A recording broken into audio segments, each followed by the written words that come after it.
설 명절 잘 보내셨습니까? 연휴에 가족들과 세상 돌아가는 이런저런 말씀 나누셨을 텐데요. 이번 설 최대 화두는 무엇이었을까요? 선거제 개혁도 부동산 문제도 아닌 바로 난방비 급등이었습니다.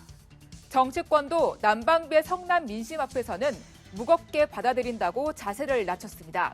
하지만 그 책임은 서로에게 떠밀었습니다. 민주당은 설 민심은 난방비 폭탄으로 요약된다며 윤석열 정부의 화살을 돌렸습니다.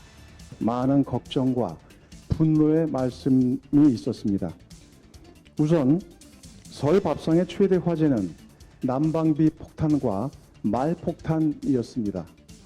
국민의힘은 가스와 전기요금 인상을 미룬 문재인 정부 정책 결정의 실패라고 맞받았습니다.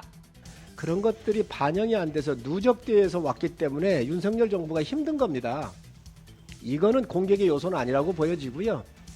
여야가 난방비 폭등을 두고 공방을 주고받는 사이 민심은 차갑게 얼어붙고 있습니다. 입씨름보다는 당장의 추위를 넘길 긴급 대책이 시급하기 때문입니다. 난방비 대란으로 민심이 부글부글 들끓자 결국 대통령실이 나섰습니다. 예정이 없던 브리핑을 열고 긴급 대책을 내놓은 것인데요. 취약계층의 에너지 비용 지원 규모를 2배 늘리는 게 핵심 내용이었습니다. 대통령실은 난방비 부담을 덜기 위해 노력하겠지만 앞으로 에너지 가격 상승은 피할 수 없다는 설명도 덧붙였습니다. 이와 같은 어려운 대외 여건에서 에너지 가격 현실화가 불가피한 측면이 있습니다. 하지만 정부는 이 과정에서 국민들의 부담이 최소화될 수 있도록 정책적 노력을 최대한 기울여 나가겠습니다. 대통령실은 이러한 내용을 통상적인 정부 발표를 건너뛰고 직접 먼저 밝혔습니다. 그만큼 현재의 난방비 여론을 심각하게 여기는 것으로 볼 수 있는 대목입니다. 야당은 이러한 대책은 안 하는 것보다는 낫지만 부족하다는 평가를 내놓았습니다. 민주당은 추경, 횡재세 등을 꺼내들며 민생 의제 주도권 잡기에 나섰는데요. 이에 국민의힘은 포퓰리즘이라며 정치적 의도를 의심하고 있습니다. 민주당이 제안하는 대책들은 검찰 수사를 받는 이재명 대표의 국면 전환용 성격이 강하다는 겁니다. 난방비 폭등을 이유로 내세우고 있지만은 당대표 사법 리스크와 관련해서 국민 시선을 돌려보려는 의도가 또 있지 않은가 그렇게 생각이 듭니다.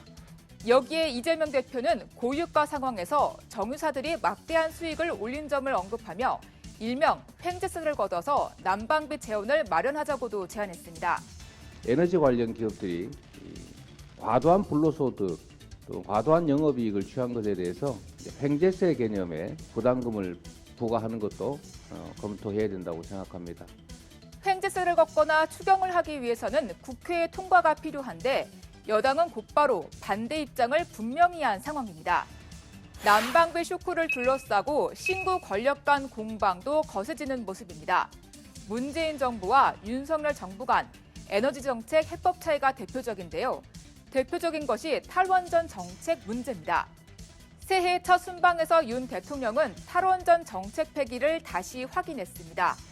국제 무대에서 문재인 정부의 에너지 정책 기조를 공개 비판하며 원전 확대 의지를 강조한 겁니다. 한동안 또 탈원전이라고 해서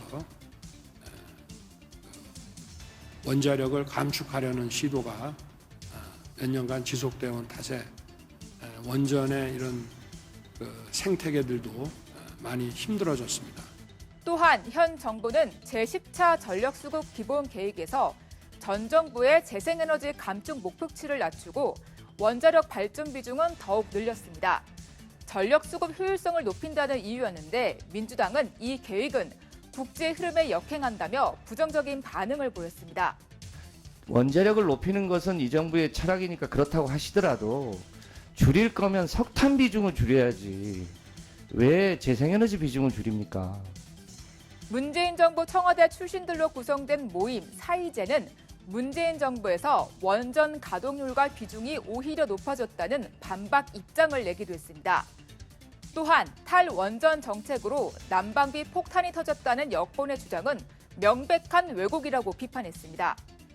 에너지 정책을 둘러싼 전현 정부 간 공방도 거세지는 모습입니다.